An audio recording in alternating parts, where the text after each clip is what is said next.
औज़ुबिल्लाहिमिनश्शैतानिर्रजीम बिस्मिल्लाहिर्रहमानिर्रहीम। मुअज़्ज़ज़ व मुकर्रम नाज़रीन इकराम, अस्सलामु अलैकुम वरहमतुल्लाहि वबरकातुहू। उम्मीद है कि आप सब खैर व आफ़ियत से होंगे। आज की वीडियो में हम बात करेंगे कि नमाज़ पढ़ते हुए बहुत से लोग दो बड़ी गलतियां करते हैं, और ये दो गलतियां इतनी बड़ी हैं कि अगर नमाजी ये दो बड़ी गलतियां करेगा तो उसकी नमाज नहीं होगी, नमाज फासिद हो जाएगी। अगर आप अपनी नमाज को फासिद होने से बचाना चाहते हैं तो हमारी आज की वीडियो को मुकम्मल देखें ताकि आपकी नमाज फासिद होने से बच जाए और आपकी नमाज कामिल और मुकम्मल हो जाए।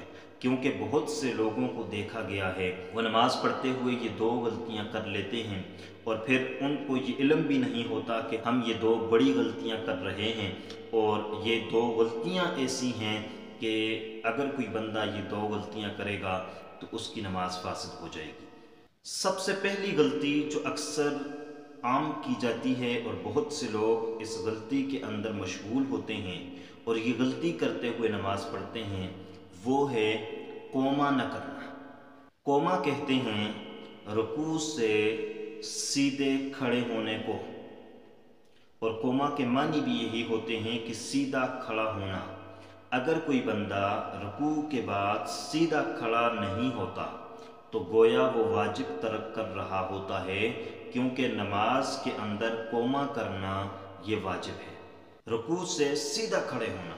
और बहुत से लोगों को देखा जाता है कि बहुत से लोग रुकू से सीधा खड़े नहीं होते, उनकी कमर बिल्कुल सीधी नहीं होती, बल्कि जल्दी में ही थोड़ा सा ऊपर होकर वो सीधा सजदे में चले जाते हैं और उनका कोमा छूट जाता है।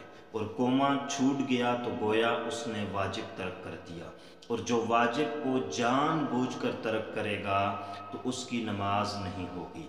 और जिससे गलती के साथ अगर वाजिब तर्क हो गया, वाजिब रह गया, तो फिर वो आदमी जो है सजदा सहव करेगा, और अगर वाजिब भी छोड़ दिया, सजदा सहव भी नहीं किया, उसकी नमाज फासिद हो जाएगी, उसकी नमाज नहीं होगी। तो इसलिए ये बहुत बड़ी गलती लोग कर रहे होते हैं। आप खुद हमारी वीडियो को देख रहे हैं तो आप खुद भी इस गलती से बचें, और कोई दूसरा कर रहा है तो हमारा पैगाम उस तक भी पहुंचाएं कि वो नमाज के अंदर ये गलती ना करे।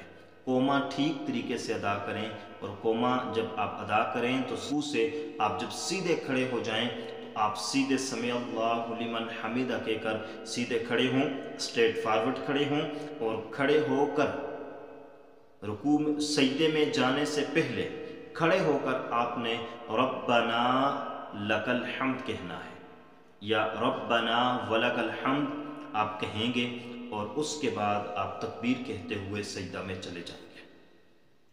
दूसरी बड़ी गलती लोग करते हैं, और अक्सर हमने देखा है कि बहुत से लोग इस गलती में मुब्तला होते हैं, वो है जलसा न करना। जलसा कहते हैं दो सजदों के दरमियान सीधा बैठना, और यहाँ भी यही बात है कि जब आप पहला सजदा करेंगे तो दूसरा सजदा करने से पहले आपने बिल्कुल सीधा बैठना है, और इस बैठने में आपकी कमर सीधी हो, आप कम से कम इतना बैठें कि वो जलसा के ज़ुमरे में आ जाए, क्योंकि जलसा कहते हैं बैठ जाने को। और एक आदमी अगर वो सजदा करते हुए सीधा नहीं बैठता, बल्कि वो एक सजदा किया और दूसरे सजदे करने के लिए थोड़ा सा उठा और सीधा दूसरे सजदे में चला गया, तो गोया उसने वाजिब छोड़ दिया। जलसा छोड़ना गोया वाजिब का तर्क करना है, और वाजिब का तर्क करना आपको मैंने बता दिया है कि जो आदमी वाजिब तर्क करेगा,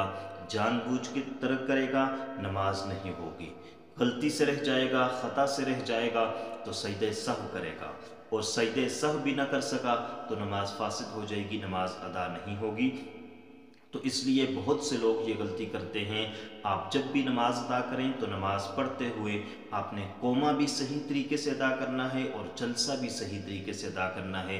कोमा में सीधे खड़े हो जाना है, जलसा में सीधे बैठ जाना है, और फिर जब आप जलसा कर रहे हों तो जलसा करने में एक मसनून दुआ है, ये बहुत कम लोगों को याद है, اور بہت کم لوگ اس کو پڑھتے ہیں، اور اللہ کے پاک پیغمبر اس دعا کو پڑھا کرتے تھے۔ بہت ہی پیاری دعا ہے، تو کوشش کریں اس دعا کو میں آپ کو پڑھ کر سناتا ہوں، جلسہ میں آپ اس دعا کو پڑھیں۔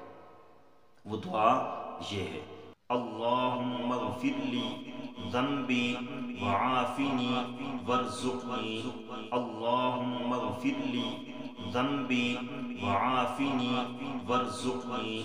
اے اللہ میرے گناہوں کو معاف فرما اور مجھے عافیت عطا فرما اور مجھے رزق عطا فرما۔ یہ اتنی پیاری دعا ہے، اس دعا کو بھی ضرور پڑھیں۔ تو اس لیے جب بھی نماز پڑھیں تو ان دو غلطیوں سے بچیں۔ امید کرتے ہیں کہ آپ کو ہماری آج کی یہ ویڈیو پسند آئی ہوگی۔ اگر پسند آئی ہے تو لائک کر لیجئے گا، چینل پر نئے ہیں تو سبسکرائب کر لیجئے گا۔ اللہ حافظ، السلام علیکم ورحمۃ اللہ وبرکاتہ۔